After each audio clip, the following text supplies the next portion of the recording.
ঢাকাই চলচ্চিত্রের জনপ্রিয় নায়িকা পরীমণি বরাবরই আলোচনায় থাকেন তার নিত্য নতুন প্রেম সম্পর্ক আর প্রেমের গুঞ্জন নিয়ে। তবে বেশ কিছুদিন যাবৎ তার ছেলে আর মেয়েকে নিয়ে এক কর্তব্যনিষ্ঠ মায়ের দায়িত্ব পালন করতেই দেখা যাচ্ছিল পরীমণিকে। অন্তত তার সোশ্যাল মিডিয়া পোস্ট সে কথাই বলছিল।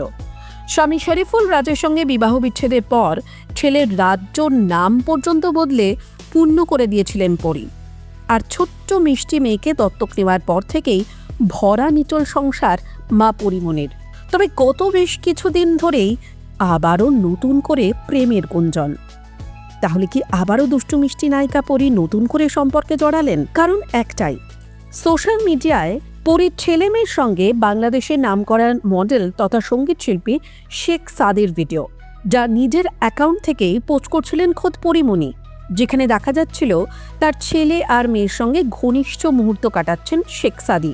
তাহলে কি পরীকে আবার নতুন করে বিয়ের সাজে দেখা যেতে চলেছে? তাহলে কি আবার নতুন প্রেমে পড়লেন পরীমণি, নাকি শুধুই প্রেমের গুঞ্জন? চলুন জেনে নেওয়া যাক বিস্তারিত। দুই সন্তানের দেখভালের দায়িত্ব নিজের কাঁধে তুলে নেওয়ার পর থেকেই কখনো বা হিমশিম খাচ্ছিলেন, আবার কখনো সবটাই সামলাচ্ছিলেন একেবারে দক্ষ নিপুণ হাতে। শুটিং, কাজকর্ম, বাড়ি সবটাই সামলাতে অক্লান্ত পরিশ্রম করতে দেখা যাচ্ছিল পরীমণিকে। কিন্তু একটা সময় পরীমণি মানেই ছিল উদ্দাম জীবনযাপন, একাধিক সম্পর্কে জড়ানো, একাধিকবার বিবাহ, এমনকি মাদক মামলায় হাজতবাস পর্যন্ত করতে হয়েছিল ঢাকাই চলচ্চিত্রের এই জনপ্রিয় নায়িকাকে।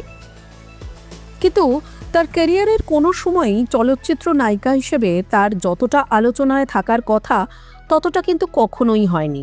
বরং অনেক বেশি করে তিনি শিরোনামে এসেছেন তার বিভিন্ন সম্পর্ক আর উদ্দাম জীবনযাপন নিয়ে। তাহলে কি এবার আবারও সত্যি করে নতুন সম্পর্কে জড়াচ্ছেন পরীমণি?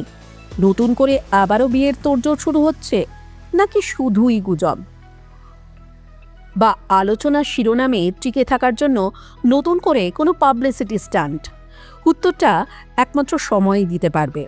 অবশ্য এ বিষয়ে শেখ সাদিকে সাংবাদিকরা সরাসরি প্রশ্ন করলে তা অবশ্য এড়িয়েই গেছেন তিনি। টাইমস নাও খবর।